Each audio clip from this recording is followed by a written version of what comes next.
Fala, velho, estamos começando mais um vídeo aqui no canal e hoje eu vou falar pra você uma aula, digamos assim, de nutrição que você dificilmente vai ver dessa maneira numa faculdade.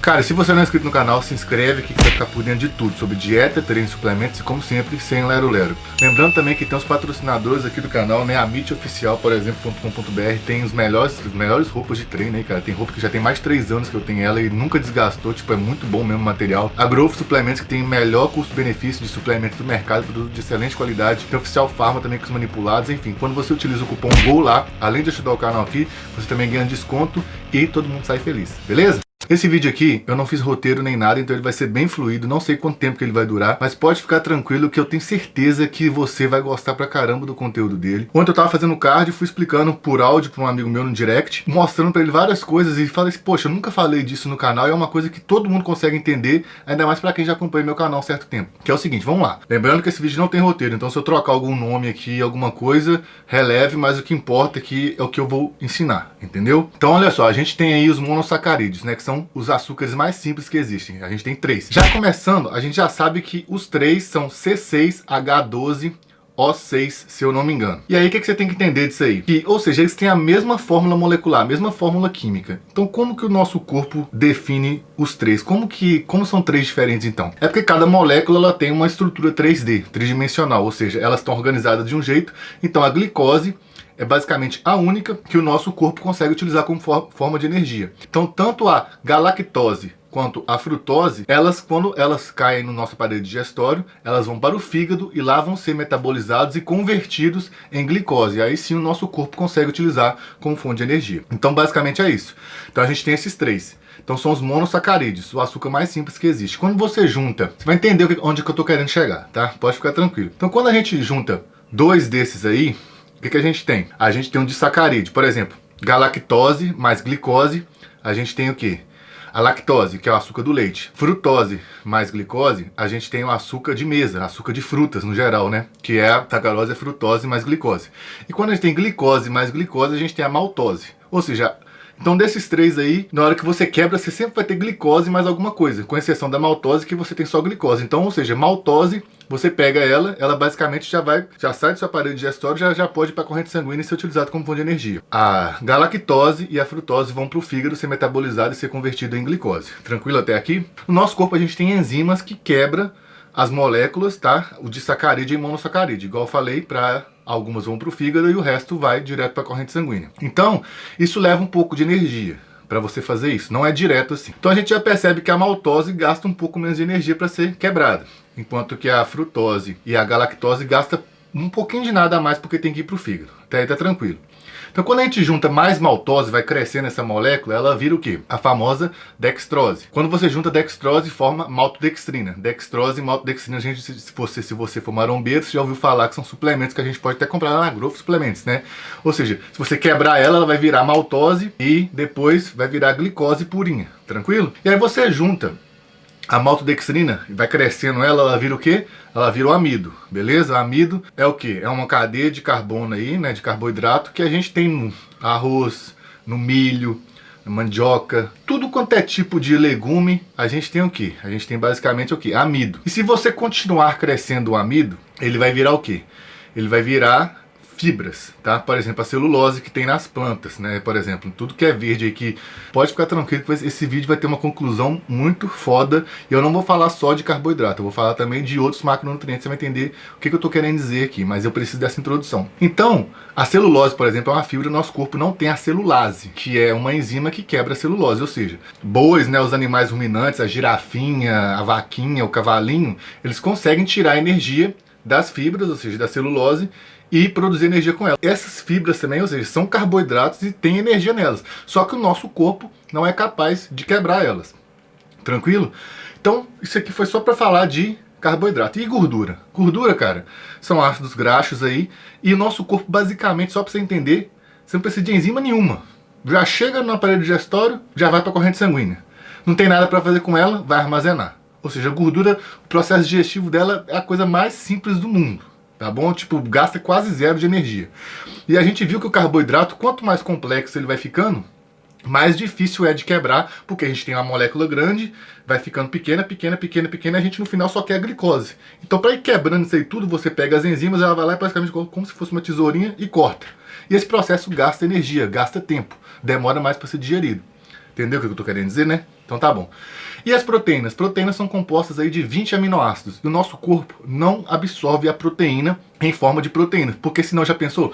Você comia a proteína do frango, você ia virar um frango. Você comer a proteína do boi, você ia virar um boi. Não é assim que você comer a proteína da soja, ia virar uma planta. Não é assim. Então o nosso corpo, ele pega ali os 20 aminoácidos, quebra todos os aminoácidos, tá? Até ficar separadinho cada tijolinho desse. Aí nosso corpo absorve isso, vai para o nosso pool de aminoácidos, que é como se fosse uma piscina, e lá tem todos os aminoácidos. Então quando seu corpo quer produzir qualquer coisa, tem aquela parada de DNA, com RNA, mensageiro, não sei o que lá, ele vai lá e começa a sintetizar a proteína que ele precisa depois que quebra tudo. Basicamente é como se você comesse uma parede, mas você precisa dos tijolos. Então você vai pegar cada tijolo depois e fazer a parede que você precisa, que é uma nova proteína. Então a gente tem uma coisa que chama efeito termogênico do macronutriente. Você já deve ter percebido aqui que o carboidrato depende da complexidade dele. Ou seja, você pode, se você pegar maltose, você praticamente aproveita 100% da energia dele. Então a gente fala que 1 grama de carboidrato tem 4 calorias. E quando você observa o carboidrato muito simples, realmente ele vai ter ali quase que 100% da energia dele aproveitada, porque você gasta muito pouca energia para quebrar ele. À medida que o carboidrato vai ficando mais complexo, esse efeito termogênico aumenta. Quanto que é uma média mais ou menos? Até 10%. O que isso quer dizer na prática? 1 grama de carboidrato tem 4 calorias, mas não é bem assim. Ou seja, ele pode ter 10%, ou seja, 5 a 10%, então ele pode perder aí no processo de digestão, os carboidratos normais que a gente consome, ele pode então ter 3,6 a 3,8 mais ou menos quilocalorias por grama. Por quê? Esses 10% aí gasta no processo de digestão. E o que são o tal das fibras? As fibras, na verdade, nosso corpo consegue extrair energia delas sim, algumas. Então o que acontece? Por isso que a gente fala que fibras não têm caloria. Por quê? O seu corpo fica ali o tempo todo tentando quebrar ela e não consegue. Conclusão, é como se você não extraísse energia nenhuma dela, ou extrair muito pouco. Então o que acontece na prática? Vamos supor, quando você pega 1 grama de celulose, ela também tem 4 quilocalorias. Mas como o nosso corpo não consegue tirar a energia dela, ele vai tirar tipo assim, 1 caloria só, 0,5 calorias, 2. Então na média, quando a gente pega fibras alimentares que a gente fala, a gente praticamente despreza ela porque o nosso corpo não consegue tirar a energia dela. Então por isso que a gente fala que fibras não tem caloria. Então quando você pega um molho zero aí, por exemplo, da Mr. Taste, que tá lá na baratsuplements.com.br, usa o cupom GOL também, a gente fala que às vezes você vai lá ver, tá lá 0 carboidrato, tem lá 3 gramas de fibra e tem 0 calorias. Por quê? Essas fibras não são absorvidas pela gente, tranquilo? E a gordura? A gordura, cara, é praticamente 100%. Ou seja, 1 grama de gordura tem 9 calorias mesmo. O corpo basicamente absorve ela toda e não gasta energia quase nenhuma. Então carboidrato gasta de 5 a 10% aí. E eu falei, igual, quando é fibra, você praticamente não consegue tirar a energia dela. A gordura é quase 100%. E aí vem a proteína, cara. A proteína que é o pulo do gato. Então a proteína, ela é o macronutriente mais termogênico que existe. O que isso quer dizer? Quer dizer que você gasta de 20 a 25% aí de energia para tirar a caloria dela. E daí?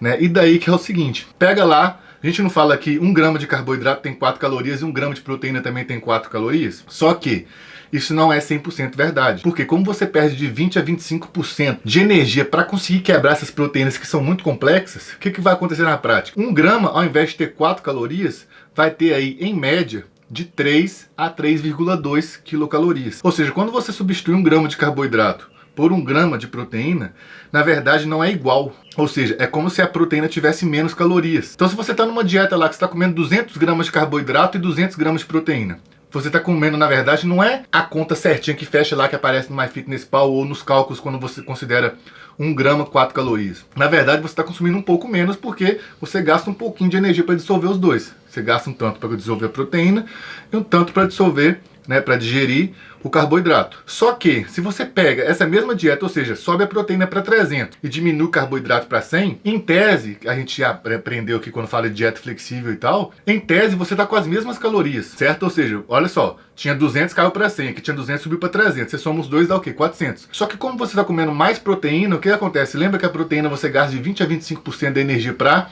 digerir ela? O que vai acontecer? Você basicamente está aumentando o seu déficit calórico sem mexer na quantidade de comida que você está comendo. Então por isso que quando a gente está em dieta restritiva, a gente está querendo secar, é bom também você fazer o quê? Aumentar a proteína, não só por causa de manter massa magra, essa coisa toda é quase um mito, porque para manter nossa massa magra, nosso corpo precisa basicamente de 2 gramas, um pouquinho mais, e fazendo dieta e treinando pesado e tal, já mantém sua massa magra. Você aumentar a proteína e diminuir carboidrato vai te deixar mais saciado. Eu posso dar exemplo meu, que eu tô comendo 27 gramas de carboidrato por dia agora. Inclusive eu tenho que fazer um vídeo mostrando, detalhando a minha dieta, porque eu não fiz isso, eu tô devendo isso pra vocês nesse projetinho que eu tô fazendo de 50 dias, eu tô secando bastante. 27 gramas de carboidrato é considerado zero carbo. Se você tá comendo 0,5 vezes o seu peso de carboidrato para menos, já é considerado zero carbo. Como assim? Peso 100 quilos, 0,5 vezes 100 vai dar o quê? Vai dar 50. Então se eu comer menos de 50 gramas de carboidrato por dia, considerando tudo que eu como, já é considerado zero carbo. Beleza? Ou seja, ir de 0,5 a 1,5 é considerado low carb. Vamos pegar um outro exemplo aqui então, por exemplo. Uma mulher que pesa 60 quilos. Se ela comer 0,5 vezes 60 vai dar 30 gramas. Se ela comer menos de 30 gramas de carboidrato por dia, é considerado zero carbo. Entendeu o raciocínio, né? Então low carb é o quê? Low carb é mais ou menos de 1 a 1,5. Então essa mesma mulher, por exemplo, de 60 quilos, se ela comer 60 vezes 1, de 60 a 90 gramas de carboidrato, para ela já é considerado um dia low carb. Passou disso aí já é carboidrato médio, mais ou menos 2,5, 2 por aí já é carbo alto. Tá bom? Só pra você ter uma noção. Eu não estou sentindo fome, eu estou sentindo vontade de comer as coisas. Eu tô comendo 330 gramas de proteína por dia, igual eu falei, menos de 30 gramas de carboidrato por dia, e gordura tá mais ou menos a mesma coisa, mais ou menos 70 por aí, né? Então, eu não estou sentindo fome, eu estou sentindo vontade, porque a proteína te dá mais saciedade. E a proteína, você... Por exemplo, eu estava comendo 2.400 calorias, agora eu estou comendo 2.200. Parece que eu diminui só 200, mas pelo fato de eu ter substituído muito carboidrato por proteína, na verdade eu aumentei o déficit. Então você pode usar esse macete para aumentar o déficit e controlar melhor sua dieta sem mexer tanto na sua fome. Você pode sentir mais vontades, mas fome mesmo você não sente. Entendeu?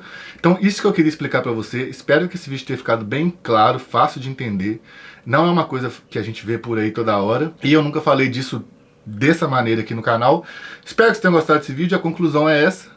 Você pode fazer muitas coisas baseado no que eu falei aqui e melhorar a sua dieta e aprender um pouco. Ou seja, então, só para você ter noção, se você quer ganhar peso, você pode abaixar a proteína, aumentar o carboidrato, que você vai estar aumentando sua ingestão calórica sem necessariamente estar comendo mais comida. E a proteína tem um efeito saciante, entendeu? E além do mais, tem outros efeitos também do carboidrato, que é o efeito poupador de proteína. Então, quando você aumenta muito o carboidrato, você pode também abaixar a proteína, entendeu? Então, numa fase de off, você não precisa de comer 3 gramas de proteína por quilo. 2 é o limite, ou seja, se eu tenho 100 quilos, no máximo 200 gramas. Eu posso comer de 1,8 a 2 gramas quilo de proteína, que vai ser o suficiente. Ou seja, no meu off eu poderia comer de 160 a 200 gramas de proteína, que tá ok. E o carboidrato eu subo muito, e não é muito legal você subir muita gordura. Beleza? Então, cara, espero que você tenha gostado desse vídeo. Deixa o like se você gostou do vídeo. É nóis, tamo junto, falou e fui.